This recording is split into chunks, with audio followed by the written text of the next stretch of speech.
House of the Dragons episode 4 is now out. Let's talk spoilers. Because this coming off last week's episode, which I declared was one of the best episodes of Game of Thrones since Battle of the Bastards. Not saying it's better than that. There's definitely some way better Game of Thrones episode, but last week's was phenomenal. The battle between a father and a daughter and their mending of a relationship and airing out all their grievances that had happened over that 2 years. Seeing Daemon take on the Crab King and all sorts of things like that. We got a war.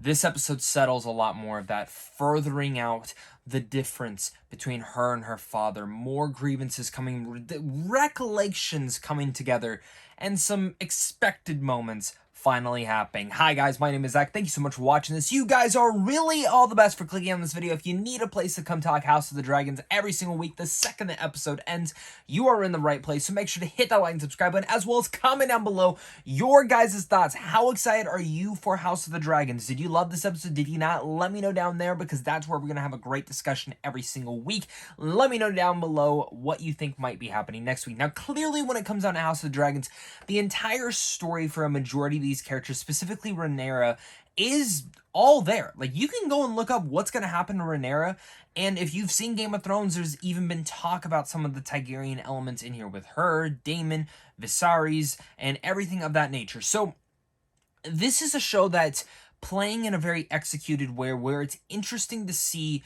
You know, for me at least, I've done research. I've looked into the Targaryen stuff. I've found out things that I kind of wish I didn't, but I know that we're probably going to end up seeing in House of the Dragons itself. And I think it's going to be interesting to see where these dynamics end up going. What's going to happen? When does it happen? And the greatness of this series is the pacing of it all. The continued pacing of this show. Not leaving a wasted minute, hour, or even episode. Every single second counts. Every performance, every line of dialogue, everything that a character does, there's something nuanced to it. There's something special about that. And that's what really happens in this episode. And in particular, before this episode had happened, and before I got to see it, I had a friend who had gotten to see the first 6 episodes. And he mentioned episodes 3 and 4 are 2 of the best and most important episodes of this entire season. To me, thinking, okay, well, what's going to happen in episode 4 that could be so important? And after watching it, you feel it. There's a lot of pain and nurture in there. And, you know, at the start of this episode, you know, Daemon comes back. He, you know, pretty much gives himself to his brother. But we all know deep down, that is not why Daemon came back. It was not to reconcile with his brother. There is other things behind the scenes. And just as this episode opens up, we see Rhaenyra looking in for a king. And, you know, these people are declaring themselves to her, and she's not really feeling anything of its nature. She doesn't know who she wants, and she ends up just leaving. But predictable things do happen to see. She sleeps with a knight in here. She sleeps with Daemon in here. This was a very, I guess, horny episode for some people. I mean, even Viserys, you know, he calls in his queen. The editing in there, you know, goes back to what these two parallels of Viserys, the king, and the princess of Rhaenyra, and how they correlate, how they act, how they are one of the same. But in the same way, the king is acting and wants the best interest for Rhaenyra, while at the same time giving her her freedom, which we see is now stripped away and taken away because he wants the best for her. And that is where we really start to dive into a lot of this stuff. And kind of playing into this, we know that Rhaenyra and Daemon, there's always been this kind of subtle undertone, and we know with Targaryens, they like to mate and inbred and all sorts of things like that, as we learned in the previous season of Game of Thrones, or the previous show. And in this, you know, he leaves a note, they sneak out, they go all around King's Landing, the Dark, the pleasure houses, everything like that, and we see all these people fucking. Well, I knew what exactly was going to happen when they went in there. I knew they were going to start fucking. And it was very, you know, disturbing, to say the least. Because we know, in a way, maybe Rhaenyra does feel something for Daemon. But we know deep down, Daemon does not give a fuck about Rhaenyra. He does not care at all. He wants that throne. He wants control of it in some way, shape, and form. And if he can't be named heir, and any of that nature, then he'll just wed the heir. And in those moments, it was dark, and he ends up just leaving her there. She ends up getting back, calls in the knight, fucks him too. And for once, Rhaenyra feels on top of the world, but it turns out Otto Hightower has been spying on her this entire time, which leads to this unsullied nature of when he has to tell the king about the brothel house, the pleasure gardens, everything of that nature. And, Alicent Hightower, the queen, sees this, accuses her. And even in the beginning of this episode, they had already had this recollection of how she said that I missed you, and I'm so happy that we can be friends now, and things like that, because we knew in that first episode that we ever saw of House of the Dragons, their relationship was so important and key. So where does this go now? She lies to her, tells her that's not what happened.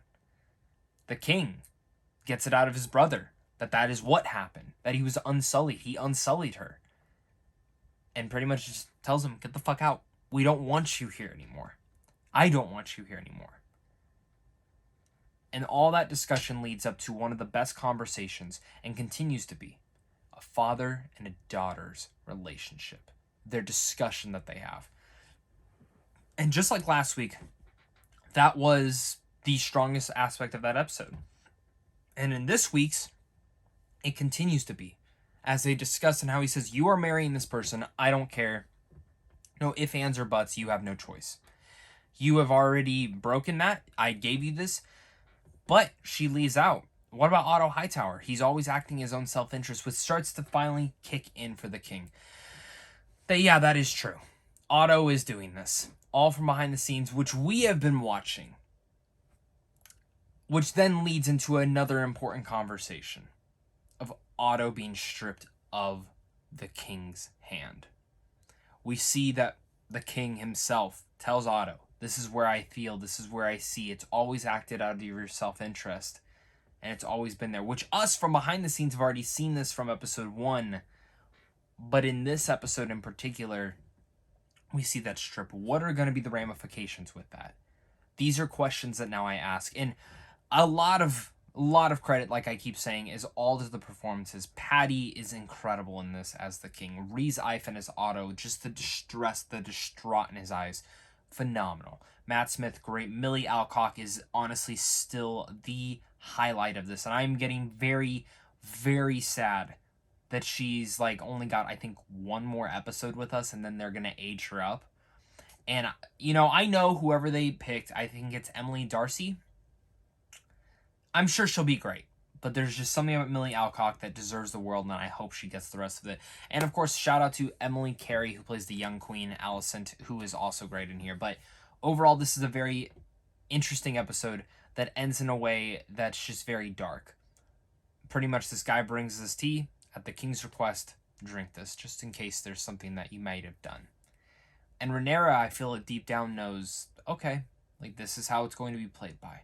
It leaves it in a very distraught world where everything's kind of stripped. Daemon's broken off. Otto's now broken off. But everything needs to be mended to a certain extent. And that's where it kind of comes out to be. And I really love the conversation. Rhaenyra wants to act like how all these other kings happen to be, but she can't because she's a woman. And those conversations, again, just ensue. And this is what makes this show peak Game of Thrones.